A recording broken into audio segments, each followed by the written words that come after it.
You're listening to the Hour of the Time.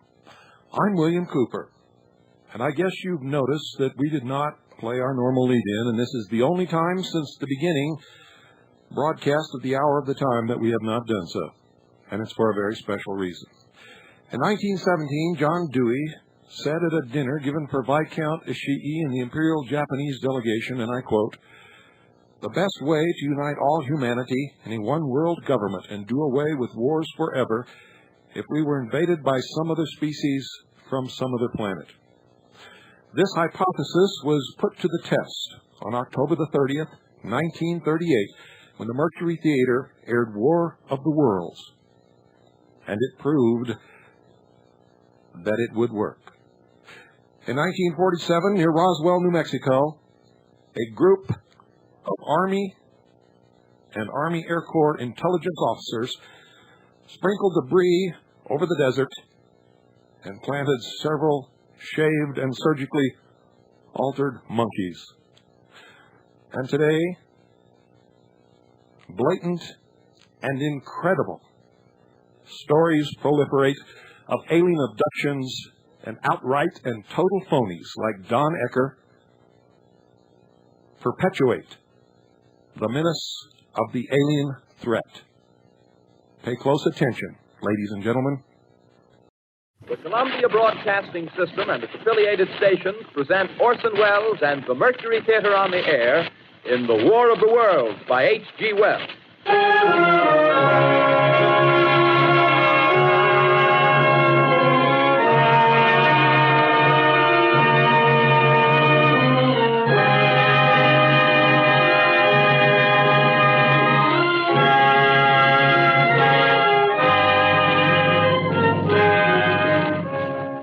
Ladies and gentlemen, the director of the Mercury Theater and star of these broadcasts, Orson Welles. We know now that in the early years of the 20th century, this world was being watched closely by intelligences greater than man's, and yet as mortal as his own. We know now that as human beings busied themselves about their various concerns, they were scrutinized and studied, perhaps almost as narrowly as a man with a microscope might scrutinize the transient creatures that swarm and multiply in a drop of water. With infinite complacence, people went to and fro over the earth about their little affairs, serene in the assurance of their dominion over this small, spinning fragment of solar driftwood, which by chance or design, man has inherited out of the dark mystery of time and space. Yet across an immense ethereal gulf, minds that are to our minds as ours are to the beasts in the jungle, intellects vast, cool, and unsympathetic, regarded this earth with envious eyes and slowly and surely drew their plans against us. In the 39th year of the 20th century came the Great Disillusionment. Near the end of October, business was better. The war scare was over. More men were back at work. Sales were picking up. On this particular evening, October 30th, the Crosley service estimated that 32 million people were listening in on radios.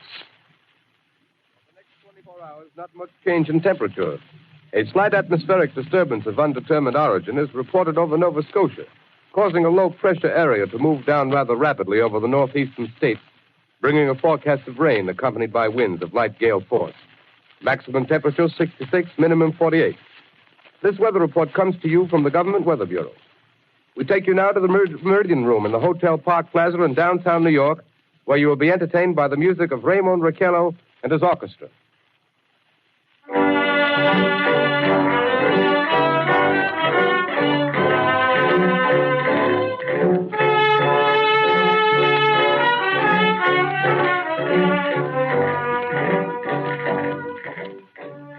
Good evening, ladies and gentlemen. From the Meridian Room in the Park Plaza Hotel in New York City, we bring you the music of Raymond Raquello and his orchestra. With a touch of the Spanish, Raymond Raquello leads off with La Campesita.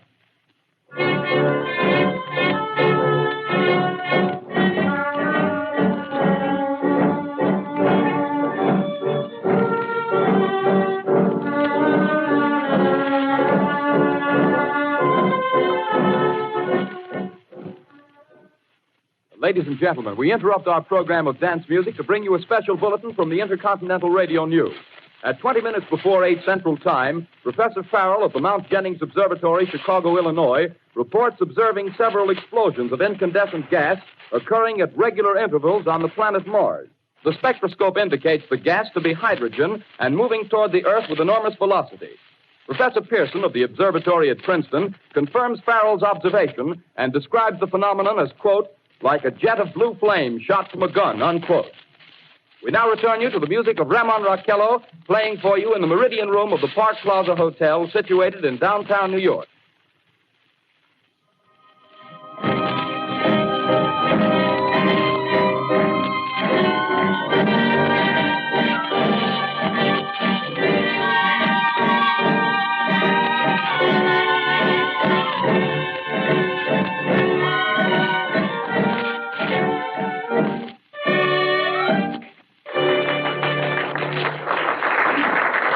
And now a tune that never loses favor, the ever-popular Stardust, Raymond Raquello and his orchestra.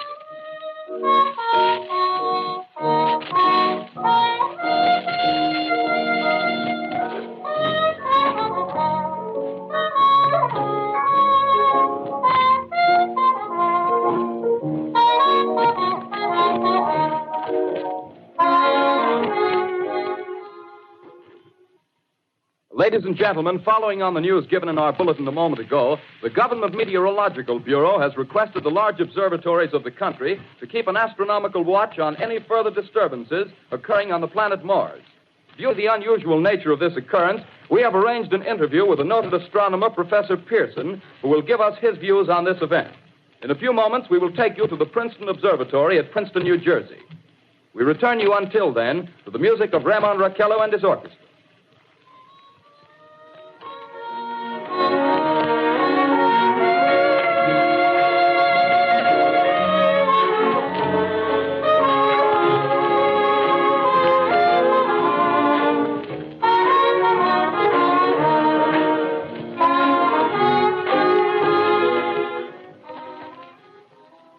We are ready now to take you to the Princeton Observatory at Princeton, where Carl Phillips, our commentator, will interview Professor Richard Pearson, famous astronomer. We take you now to Princeton, New Jersey. Good evening, ladies and gentlemen. This is Carl Phillips speaking to you from the observatory at Princeton. I'm standing in a large semicircular room, pitch black except for an oblong split in the ceiling. Through this opening, I can see a sprinkling of stars that cast a kind of frosty glow over the intricate mechanism of the huge telescope. The ticking sound you hear is the vibration of the clockwork. Professor Pearson stands directly above me on a small platform, peering through the giant lens. I'll ask you to be patient, ladies and gentlemen, during any delay that may arise during our interview. Besides the ceaseless watch of the heavens, Professor Pearson may be interrupted by telephone or other communications. During this period, he is in constant touch with the astronomical centers of the world. Professor, may I begin our questions? At any time, Mr. Phillips. Professor, would you please tell our radio audience exactly what you see as you observe the planet Mars through your telescope? Nothing unusual at the moment, Mr. Phillips. A red disk swimming in a blue sea. Transverse stripes across the disk. Quite distinct now because Mars happens to be at the point nearest the Earth, in opposition, as we call it. In your opinion, what do these transverse stripes signify, Professor Pearson? Not canals, I can assure you, Mr. Phillips. They... Although that's the popular conjecture of those who imagine Mars to be inhabited. From a scientific viewpoint, the stripes are merely the result of atmospheric conditions peculiar to the planet. Then you're quite convinced, as a scientist, that living intelligence as we know it does not exist on Mars? I'd say the chances against it are 1,000 to 1. And yet, how do you account for these gas eruptions occurring on the surface of the planet at regular intervals? Phillips, I cannot account for it. By the way, Professor, for the benefit of our listeners, how far is Mars from the Earth? Approximately 40 million miles. Well, that seems a safe enough distance. Just a moment, ladies and gentlemen. Someone has just handed Professor Pearson a message. While he reads it, let me remind you that we are speaking to you from the observatory in Princeton, New Jersey, where we are interviewing the world-famous astronomer, Professor Pearson. One moment, please. Professor Pearson has passed me a message which he has just received. Professor, may I read the message to the listening audience? Certainly, Mr. Phillips. Ladies and gentlemen, I shall read you a wire addressed to Professor Pearson from Dr. Gray of the Natural History Museum, New York. Quote, 9:15 p.m. Eastern Standard Time. Seismograph registered shock of almost earthquake intensity occurring within a radius of 20 miles of Princeton. Please investigate. Signed, Lloyd Gray, Chief of Astronomical Division. Unquote. Professor Pearson, could this occurrence possibly have something to do with the disturbances observed on the planet Mars? Hardly, Mr. Phillips. This is probably a meteorite of unusual size, and its arrival at this particular time is merely a coincidence. However, we shall conduct a search as soon as daylight permits. Thank you, Professor. Ladies and gentlemen, for the past 10 minutes, we've been speaking to you from the observatory at Princeton, bringing you a special interview with Professor Pearson, noted astronomer. This is Carl Phillips speaking. We are returning you now to our New York studio.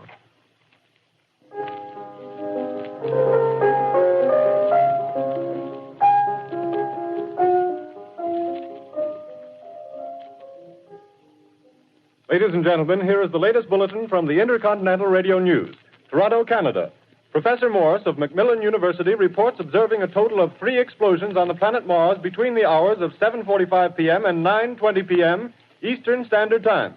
This confirms earlier reports received from American observatories. Now, nearer home, comes a special bulletin from Trenton, New Jersey.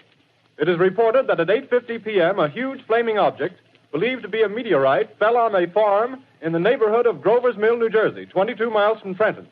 The flash in the sky was visible within a radius of several hundred miles, and the noise of the impact was heard as far north as Elizabeth. We have dispatched a special mobile unit to the scene, and we'll have our commentator, Carl Phillips, give you a word picture of the scene as soon as he can reach there from Princeton.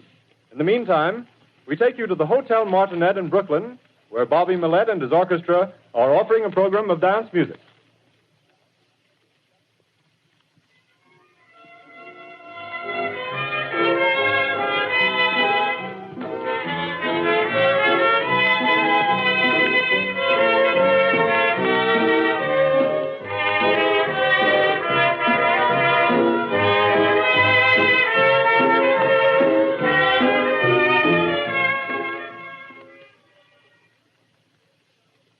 We take you now to Grover's Mill, New Jersey.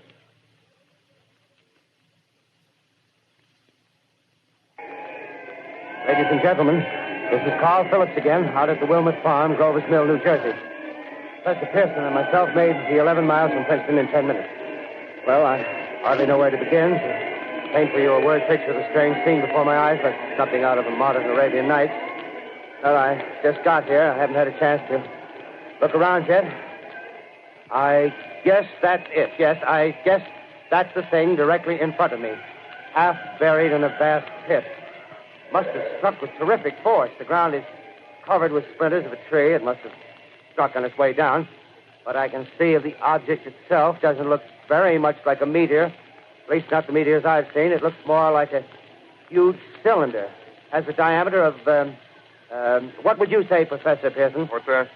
What would you say, what's the diameter of this? About 30 yards. About 30 yards. The metal on the sheath is, well, I've never seen anything like it. The color is sort of yellowish white. Its curious spectators now are pressing close to the object in spite of the efforts of the police to keep them back. Getting in front of my line of vision. Would you mind standing one side, please? While the police are pushing the crowd back.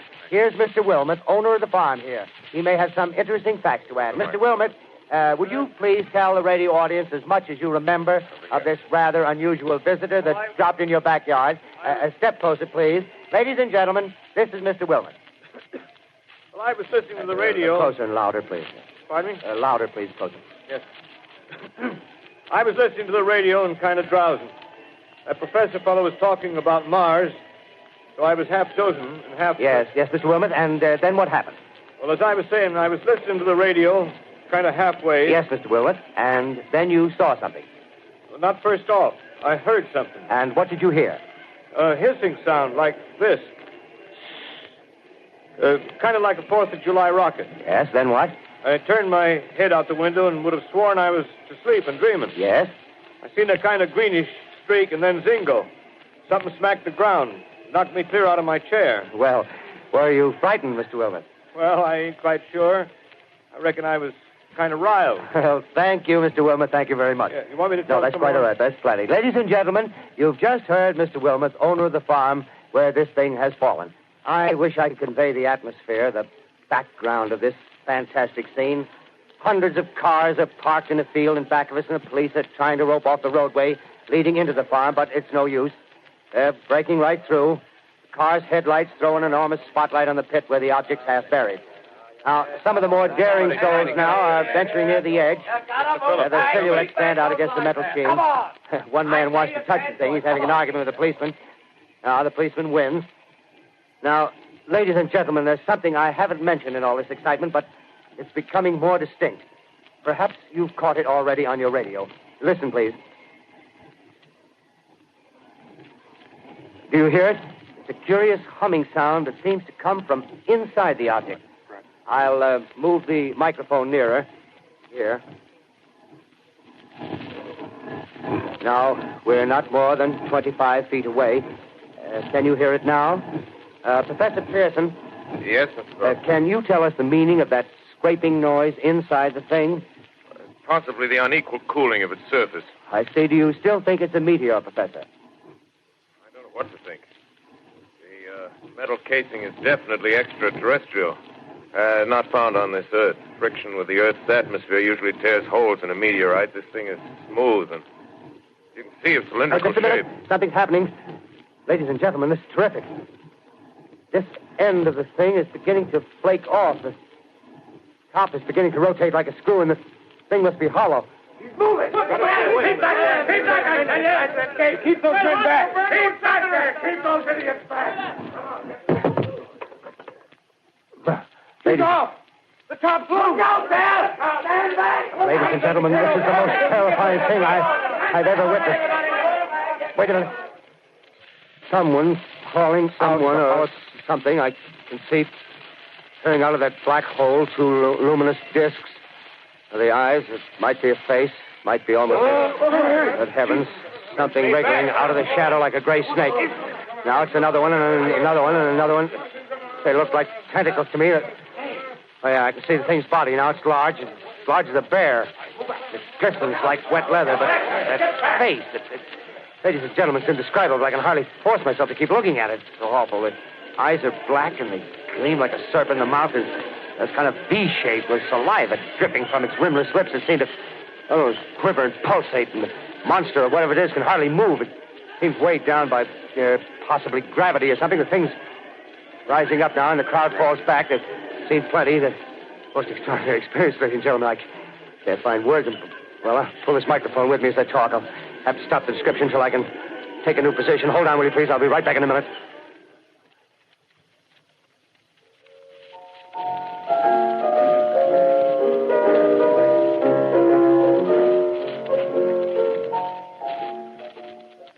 We are bringing you an eyewitness account of what's happening on the Wilmuth Farm, Grover's Mill, New Jersey.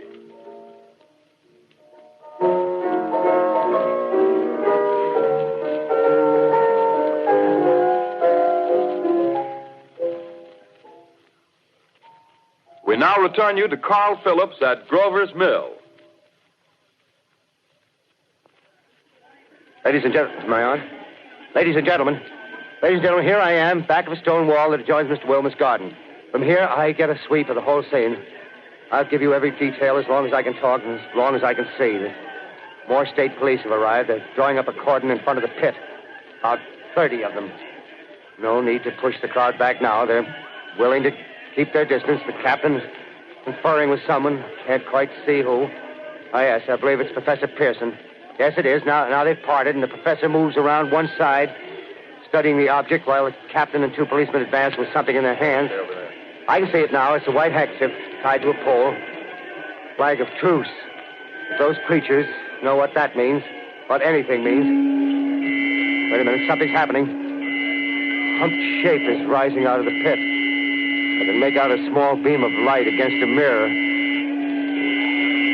What's that? There's a jet of flame springing from the mirror, and it leaps right at the advancing men. It strikes them head on. Oh, Lord, they're turning into flames. Now the whole field's caught up by the woods, the barns, the gas tanks for the automobiles, spreading everywhere. It's coming this way now, about 20 yards to my right.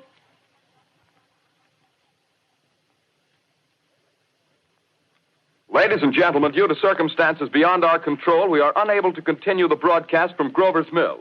Evidently, there's some difficulty with our field transmission. However, we will return to that point at the earliest opportunity. In the meantime, we have a late bulletin from San Diego, California.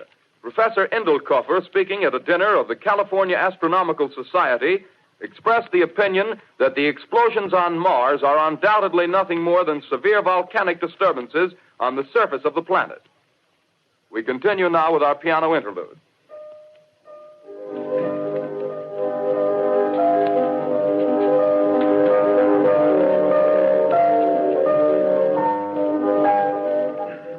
Ladies and gentlemen, I've just been handed a message that came in from Grover's Mill by telephone. Just one moment, please.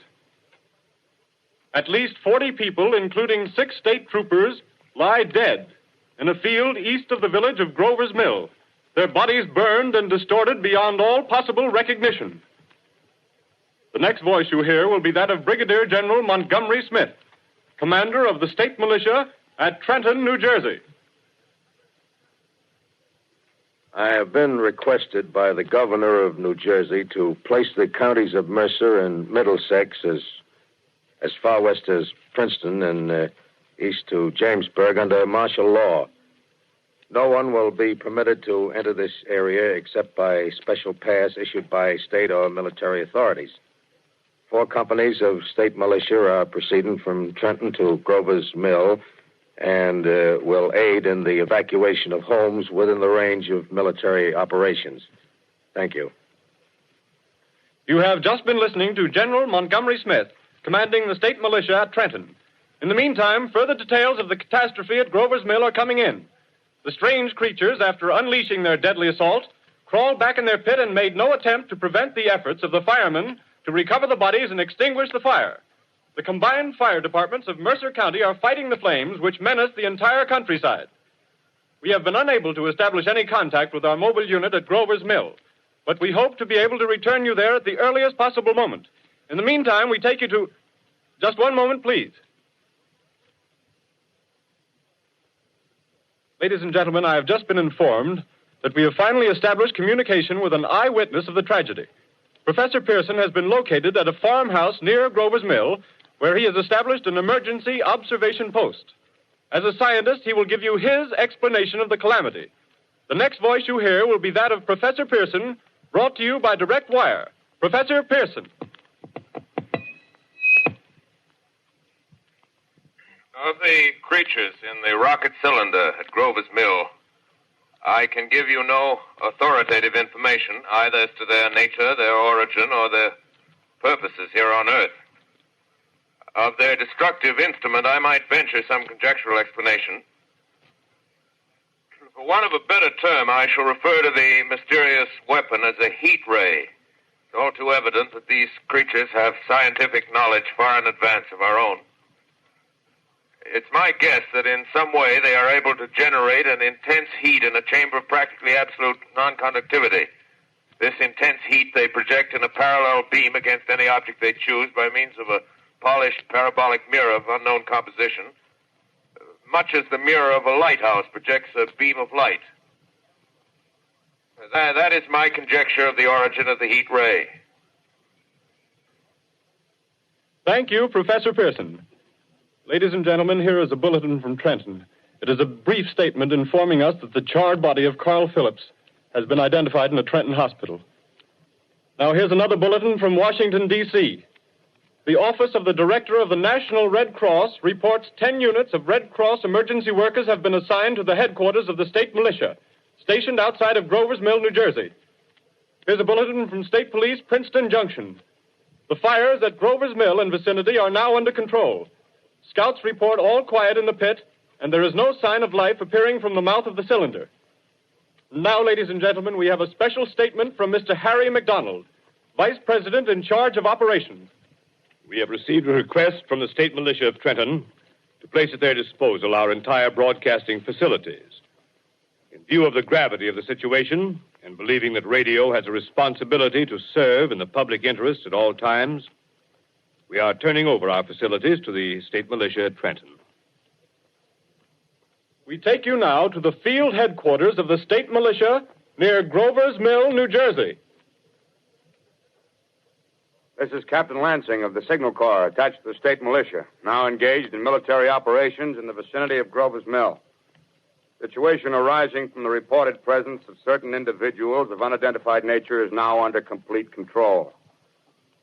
The cylindrical object, which lies in a pit directly below our position, surrounded on all sides by 8 battalions of infantry, without heavy field pieces, but adequately armed with rifles and machine guns. All cause for alarm, if such cause ever existed, is now entirely unjustified. Things, whatever they are, do not even venture to poke their heads above the pit. I can see their hiding place plainly in the glare of the searchlights here. With all their reported resources, these creatures can scarcely stand up against heavy machine gun fire. Anyway, it's an interesting outing for the troops. I can make out their khaki uniforms crossing back and forth in front of the lights. Looks almost like a real war. There appears to be some slight smoke in the woods bordering the Millstone River. Probably fire started by campers. Well, we ought to see some action soon. One of the companies is deploying on the left flank. A quick thrust and it'll all be over. Now, wait a minute. I see something on top of the cylinder. No, it's nothing but a shadow. Now the troops are on the edge of the Wilmot Farm. 7,000 armed men closing in on an old metal tube. A tub, rather. Well, wait, that wasn't a shadow. It's something moving. Solid metal, kind of a shield-like affair rising up out of the cylinder. It's going higher and higher. What? It's standing on legs, actually rearing up on a sort of metal framework. Now it's reaching above the trees and the searchlights are on it. Hold on.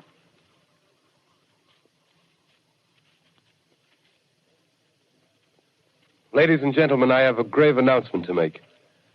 Incredible as it may seem, both the observations of science and the evidence of our eyes lead to the inescapable assumption that those strange beings who landed in the Jersey farmlands tonight are the vanguard of an invading army from the planet Mars. The battle which took place tonight at Grover Mills has ended in one of the most startling defeats ever suffered by an army in modern times.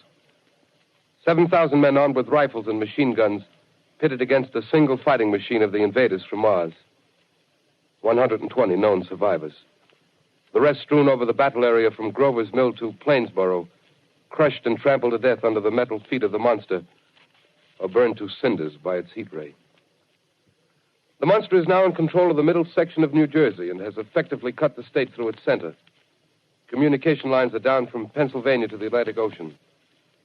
Railroad tracks are torn and service from New York to Philadelphia discontinued, except routing some of the trains through Allerton and Phoenixville.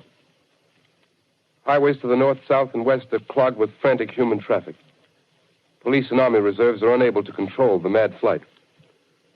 By morning, the fugitives will have swelled Philadelphia, Camden, and Trenton, it is estimated, to twice their normal population. Martial law prevails throughout New Jersey and eastern Pennsylvania. At this time, we take you to Washington for a special broadcast on the national emergency. The Secretary of the Interior. Citizens of the nation, I shall not try to conceal the gravity of the situation that confronts the country, nor the concern of your government in protecting the lives and property of its people. However, I wish to impress upon you, private citizens and public officials, all of you, the urgent need of calm and resourceful action. Fortunately, this formidable enemy is still confined to a comparatively small area, and we may place our faith in the military forces to keep them there. In the meantime, placing our faith in God, we must continue the performance of our duties, each and every one of us, so that we may confront this destructive adversary with a nation united, courageous, and consecrated to the preservation of human supremacy on this earth. I thank you.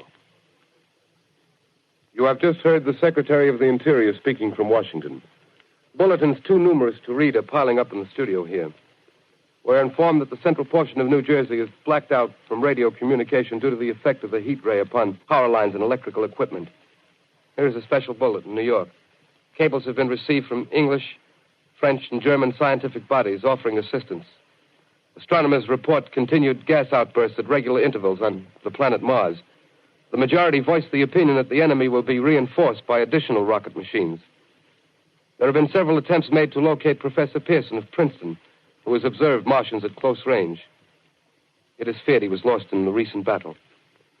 Langham Field, Virginia. Scouting planes report 3 Martian machines visible above treetops, moving north toward Somerville with population fleeing ahead of them. The heat ray is not in use, although advancing at express train speed, invaders pick their way carefully. They seem to be making a conscious effort to avoid destruction of cities and countryside. However, they stop to uproot power lines, bridges, and railroad tracks.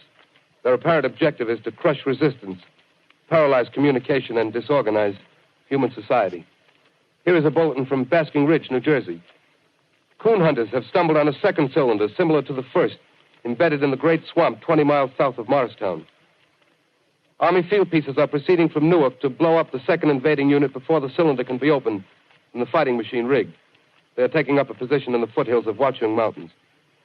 Another bulletin from Langham Field, Virginia. Scouting planes report enemy machines, now 3 in number, increasing speed northward, kicking over houses and trees in their evident haste to form a conjunction with their allies south of Morristown. Machines also sighted by telephone operator east of Middlesex within 10 miles of Plainfield. Here's a bulletin from Winston Field, Long Island. A fleet of Army bombers carrying heavy explosive flying north in pursuit of enemy. Scouting planes act as guides. They keep the speeding enemy in sight. Just a moment, please, ladies and gentlemen.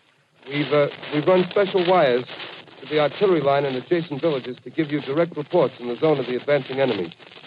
First, we take you to the battery of the 22nd Field Artillery, located in the Watchung Mountains. Range 32 meters. 32 meters. Projection 39 degrees. 39 degrees. Fire.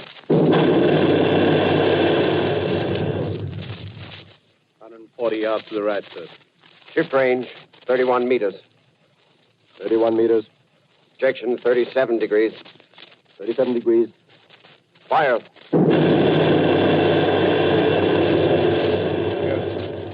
Hit, sir. Got the tripod of one of them. They're stopped. The others are trying to repair it. Quick, get the range. Shift 30 meters.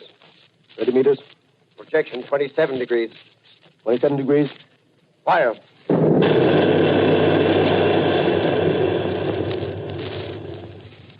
Can't see the shell land, sir. Letting off a smoke. What is it? Black smoke, sir. Moving this way. Lying close to the ground. Moving fast. Put on gas masks. Get ready to fire. Shift to 24 meters. 24 meters. Projection 24 degrees. 24 degrees. Fire.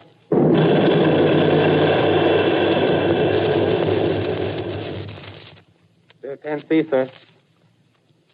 Smoke's coming nearer. Get the range. 33 meters. 23 meters. 23 meters. Protection 22 degrees. 22 degrees.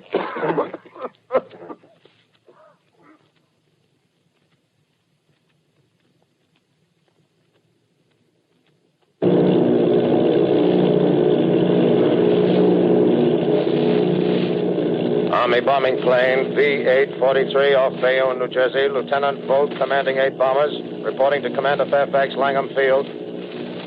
This is Bolt reporting to Commander Fairfax, Langham Field. Enemy tripod machines now in sight.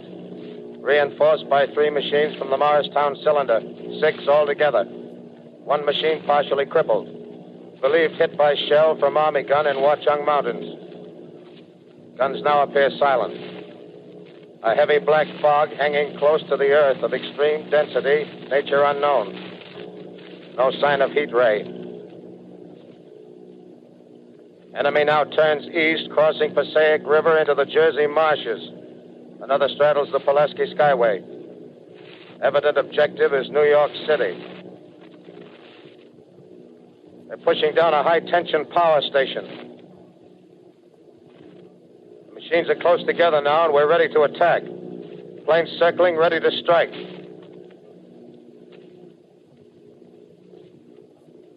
A 1,000 yards and we'll be over the first.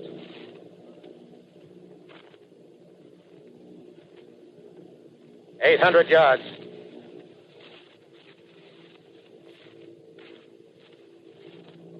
$600.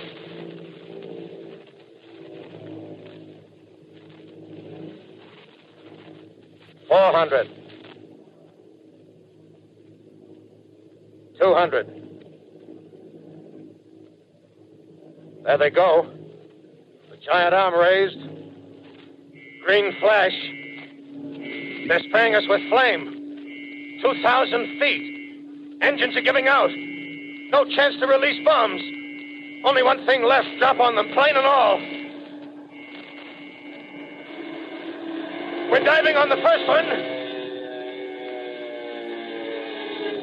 Now the engine's gone. 8.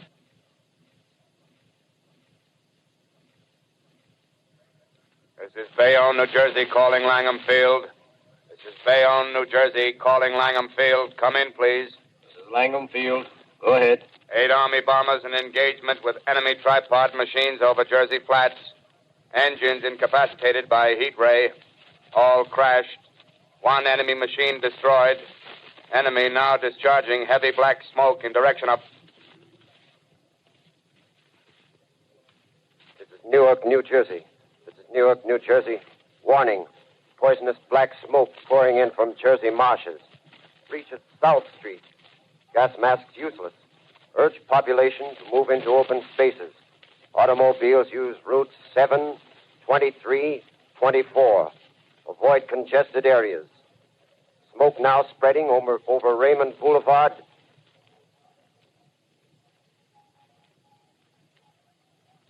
L calling CQ, 2X2L calling CQ, 2X2L calling 8X3R. Come in, please.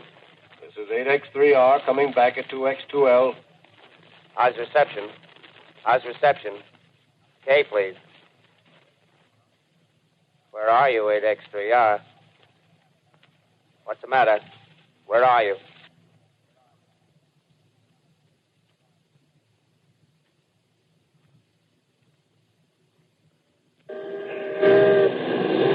I'm speaking from the roof of Broadcasting Building. I'm speaking from the roof of Broadcasting Building, New York City. The bells you hear are ringing to warn the people to evacuate the city as Martians approach.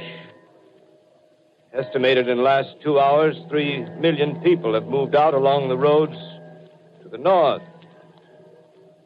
Hutchison River Parkway is still kept open for motor traffic. Avoid bridges to Long Island, hopelessly jammed. All communication with Jersey Shore closed 10 minutes ago. No more defenses. Our army is wiped out. Artillery, Air Force, everything wiped out. This may be the last broadcast. We'll stay here to the end. People are holding service here below us in the cathedral. Now I look down the harbor, all manner of boats, overloaded with fleeing population pulling out from docks. Streets are all jammed. Noise in crowds like New Year's Eve in city. Wait a minute. The enemy is now in sight above the Palisades. Five great machines. First one is crossing the river. I can see it from here, wading the Hudson like a man wading through a brook. A bulletin is handed me. Martian cylinders are falling all over the country. One outside of Buffalo, one in Chicago, St. Louis. Seem to be timed and spaced. Now the first machine reaches the shore. He stands watching, looking over the city. The steel cowlish head is even with the skyscrapers. He waits for the others. rise like a line of new towers on the city's west side. Now they're lifting their metal hands. This is the end now. Smoke comes out, black smoke drifting over the city. People in the streets see it now. They're running toward the East River, thousands of them, dropping in like rats. Now the smoke's spreading faster. It's reached Times Square. People are trying to run away from it, but it's no use. They're falling like flies. Now the smoke's crossing 6th Avenue. 5th Avenue. 100 yards away. It's 50 feet.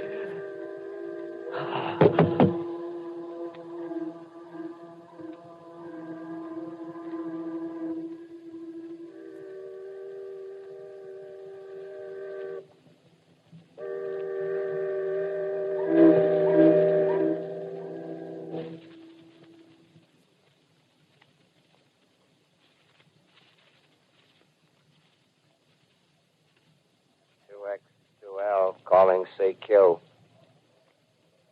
2X2L calling CQ. 2X2L calling CQ, New York. Isn't there anyone on the air? Isn't there anyone on the air? Isn't there anyone? 2X2L.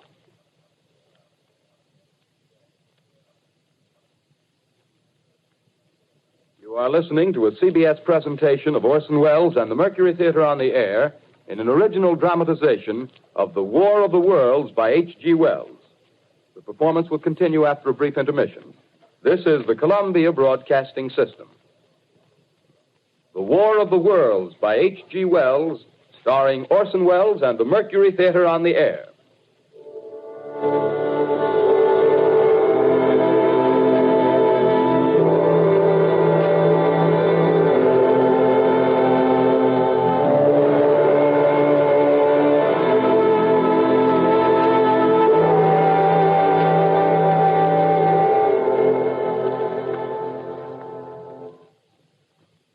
I set down these notes on paper. I'm obsessed by the thought that I may be the last living man on Earth. I've been hiding in this empty house near Grover's Mill, a small island of daylight cut off by the black smoke from the rest of the world. All that happened before the arrival of these monstrous creatures in the world now seems part of another life. A life that has no continuity with the present. Furtive existence of the lonely derelict who pencils these words on the back of some astronomical notes bearing the signature of Richard Pearson. I look down at my blackened hand and I try to connect them with a professor who lives at Princeton and who, on the night of October 20th, glimpsed through his telescope an orange splash of light on a distant planet. My wife, my colleagues, my students, my books, my observatory, my world. Where are they? Did they ever exist? Am I Richard Pearson? What day is it? Do days exist without calendars? Does time pass when there are no human hands left to wind the clocks? Writing down my daily life, I tell myself I shall preserve human history between the dark covers of this little book that was meant to record the movements of the stars. But to write, I must live, and to live, I must eat. Find moldy bread in the kitchen and an orange not too spoiled to swallow. Keep watch at the window. Time to time, I catch sight of a Martian above the black smoke. The smoke still holds the house in its black coil, but at length there's a hissing sound, and suddenly I see a Martian mounted on his machine, spraying the air with a jet of steam as if to dissipate the smoke. I Watch in a corner as his huge metal legs nearly brush against the house. Exhausted by terror, I fall asleep. Morning. Morning. Sun streams in the window. The black cloud of gas is lifted, and the scorched meadows to the north look as though a black snowstorm had passed over them. I venture from the house. I make my way to a road, no traffic. Here and there, a wrecked car, baggage overturned, a blackened skeleton. Push on north. For some reason, I feel safer trailing these monsters than running away from them. And I keep a careful watch. I've seen the Martians feed. Should one of their machines appear over the top of trees, I'm ready to fling myself flat on the earth. Come to a chestnut tree. October. Chestnuts are ripe. Fill my pockets. I must keep alive. 2 days I wander in a vague northerly direction through a desolate world. Finally, I notice a living creature. A small red squirrel in a beech tree. I stare at him and wonder. He stares back at me. I believe at that moment the animal and I shared the same emotion. The joy of finding another living being. Push on north. I find dead cows in a brackish field, and beyond the charred ruins of a dairy, the silo remains standing guard over the wasteland like a lighthouse, deserted by the sea. Astride the silo perches a weathercock. The arrow points north. North. Next day, I come to a city. City vaguely familiar in its contours, yet its buildings strangely dwarfed and leveled off as if a giant had sliced off its highest towers with a capricious sweep of his hand. Reached the outskirts, I found Newark.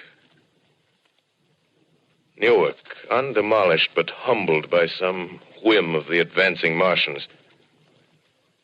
Presently, with an odd feeling of being watched, I caught sight of something crouching in a doorway. I made a step towards it, and it rose up and became a man. A man armed with a large knife. Stop! Where do you come from? I come from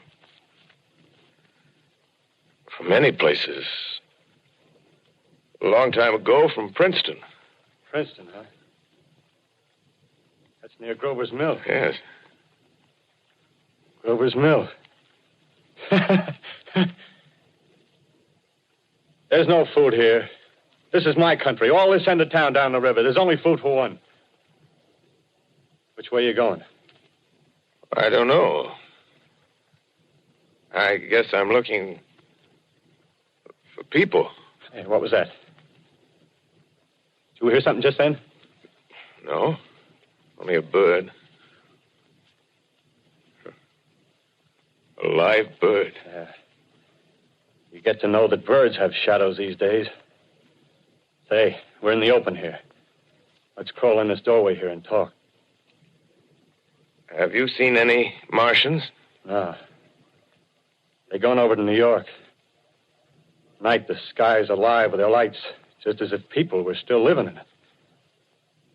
By daylight, you can't see them. 5 days ago, a couple of them carried something big across the flats from the airport. I think they're learning how to fly. Fly? Yeah, fly. Then it's all over with humanity. Stranger, there's still you and I. 2 of us left. Yeah. They got themselves in solid. They wrecked the greatest country in the world. Those green stars, they're probably falling somewhere every night. They've only lost one machine.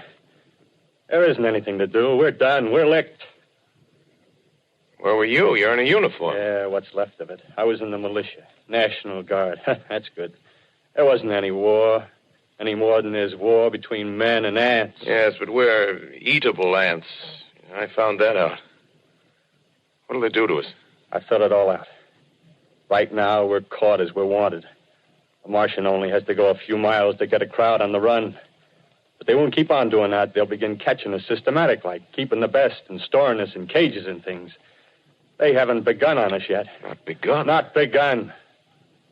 All that's happened so far is because we don't have sense enough to keep quiet. Bothering them with guns and such stuff and losing our heads and rushing off in crowds. Now, instead of our rushing around blind, we got to fix ourselves up according to the way things are now. Cities, nations, civilization, progress. Yes, but if that's so, what is there to live for? Well, there won't be any more concerts for 1,000,000 years or so, and no nice little dinners at restaurants. If it's amusement you're after, I guess the game's up. What is there left? Life, that's what. I want to live. Yeah, and so do you. We're not going to be exterminated. And I don't mean to be caught either.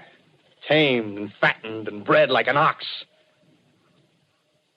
What are you going to do? I'm going on. Right under their feet. I got a plan. We men as men, we're finished. We don't know enough. We got to learn plenty before we get a chance. We've got to live and keep free while we learn, see? I've thought it all out, see? Well, tell me the rest. Well, it isn't all of us that are made for wild beasts. That's what it got to. That's what it got to be. That's why I watched you. Watched you. All those little office workers that used to live in these houses. They be no good. They haven't any stuff in them. They used to run off to work. I've seen hundreds of them running to catch their commuter's train in the morning, afraid they'd get canned if they didn't. Running back at night, afraid they wouldn't be in time for dinner. Lives insured and a little invested in case of accidents. Yeah, and on Sundays, worried about the hereafter. Well, the Martians, they'll be a godsend for those guys. Nice, roomy cages, good food, careful breeding, no worries. Yeah, after a week or so of chasing around the fields on empty stomachs, they'll come and be glad to be caught. You've thought it all out, haven't you? Sure, you bet I have. That isn't all. These Martians are going to make pets of some of them. Train them to do tricks. Who knows, get sentimental over the pet boy who grew up and had to be killed. Yeah, and some maybe they'll train to hunt us. Oh, no, it's impossible. Human Yes, they will. There's men who do it gladly. If one of them ever comes after me, by... In the meantime, you and I and others like us, where are we to live when the Martians own the Earth? I got it all figured out. We'll live underground. I've been thinking about the sewers. Under New York, there are miles and miles of them. The main ones, they're big enough for anybody. Then there's cellars, vaults, underground storerooms, railway tunnels, subways. You begin to see, huh? We'll get a bunch of strong men together. No weaklings. That rubbish, out. As you meant me to go. All right. Give you a chance, didn't I? Won't quarrel about that. Go on. Well, we got to make safe places for us to stay in, see? Get all the books we can. Science books. That's where men like you come in, see? We raid the museums. We'll even spy on the Martians. May not be so much we have to learn before... Listen. Just imagine this. 4 or 5 of their own fighting machines suddenly start off. Heat rays right and left. Not a Martian in them. Not a Martian in them, see? But men. Men who've learned the way how. May even be in our time. Gee. Imagine having one of them lovely things with a heat ray wide and free. We'd turn it on Martians. We'd turn it on men. We'd bring everybody down on their knees. That's your plan. You, me, a few more of us. We'd own the world. I see. Hey, what's the matter? Where are you going? Not to your world. Bye, stranger. Well, after parting with the artilleryman, I came at last to the Holland Tunnel, entered that silent tube. Anxious to know the fate of the great city on the other side of the Hudson. Cautiously, I came out of the tunnel and made my way up Canal Street. Reached 14th Street, and there again were black powder and several bodies and an evil, ominous smell from the gratings of the cellars of some of the houses. I Wandered up through the 30s and 40s. Stood alone on Times Square. Caught sight of a lean dog running down 7th Avenue with a piece of dark brown meat in his jaws and a pack of starving mongrels at his heels. Made a wide circle around me as though he feared I might prove a fresh competitor. Walked up Broadway in the direction of that strange powder, past silent shop windows, displaying their mute wares to empty sidewalks. Past the Capitol Theater, silent, dark. Past a shooting gallery where a row of empty guns faced an arrested line of wooden ducks. Near Columbus Circle, I noticed models of 1939 motor cars in the showrooms facing empty streets. Over the top of the General Motors building, I watched a flock of black birds circling in the sky. Hurried on. Suddenly, I caught sight of the hood of a Martian machine, standing somewhere in Central Park, gleaming in the late afternoon sun. An insane idea. I rushed recklessly across Columbus Circle and into the park. I climbed a small hill above the pond at 60th Street, and from there I could see, standing in a silent row along the mall, 19 of those great metal titans, their cowls empty, their steel arms hanging listlessly by their sides. I looked in vain for the monsters that inhabit those machines. Suddenly, my eyes were attracted to the immense flock of black birds that hovered directly below me. They circled to the ground. And there before my eyes, stark and silent, lay the Martians with the hungry birds pecking and tearing brown shreds of flesh from their dead bodies. Later, when their bodies were examined in laboratories, it was found that they were killed by the putrefactive and disease bacteria against which their systems were unprepared. Slain, after all, man's defenses had failed by the humblest thing that God, His wisdom, has put upon this earth. Before the cylinder fell, there was a general persuasion that through all the deep of space, no life existed beyond the petty surface of our minute sphere. Now we see further.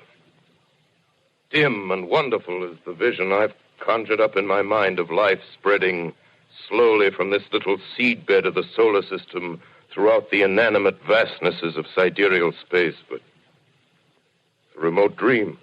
Maybe that the destruction of the Martians is only a reprieve to them and not to us.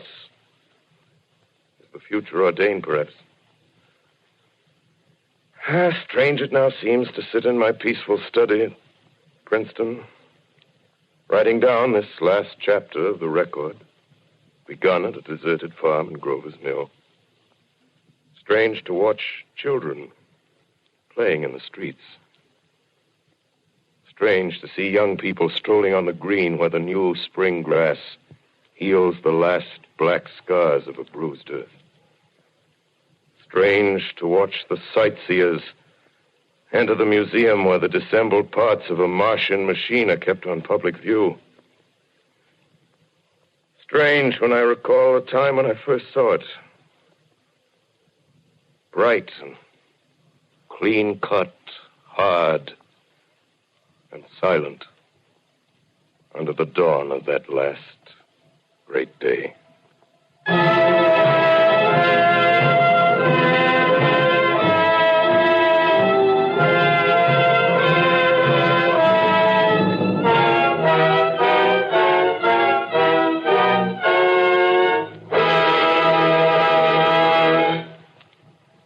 This is Orson Welles, ladies and gentlemen. Out of character, to assure you that the War of the Worlds has no further significance than as the holiday offering it was intended to be. The Mercury Theater's own radio version of dressing up in a sheet and jumping out of a bush and saying boo. Starting now, we couldn't soap all your windows and steal all your garden gates by tomorrow night, so we did the best next thing. We annihilated the world before your very ears and utterly destroyed the CBS.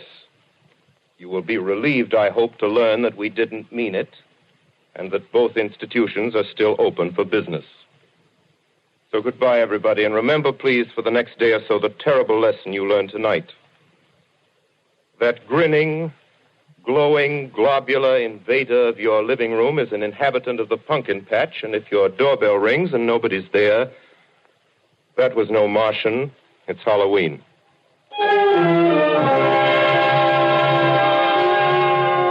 Tonight, the Columbia Broadcasting System and its affiliated stations coast to coast has brought you The War of the World by H.G. Wells, the 17th in its weekly series of dramatic broadcasts featuring Orson Welles and the Mercury Theater on the air. Next week, we present a dramatization of 3 famous short stories. This is the Columbia Broadcasting System.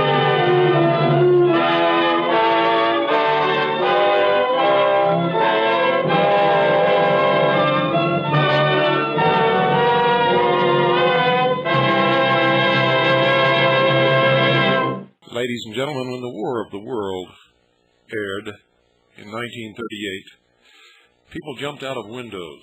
The stock market took a precipitous fall the following day. And that night, in Grover's Mill, New Jersey, farmers and townsfolk picked up their shotguns and their hunting rifles, walked out, and shot their own water tank full of holes, thinking that it was one of the alien tripod machines. Today, these same globalists attempt to bring about world government by creating an artificial threat from space. The alien abduction phenomenon is nothing more than a very sophisticated mind control operation. And people like Leo Sprinkle, Bud Hopkins, and others are not interested in helping those that go to them for solace in their terror, not understanding what is happening to them. They are merely judging the effectiveness of this mind control operation, and the data that they collect helps those who conduct it to perfect their methods.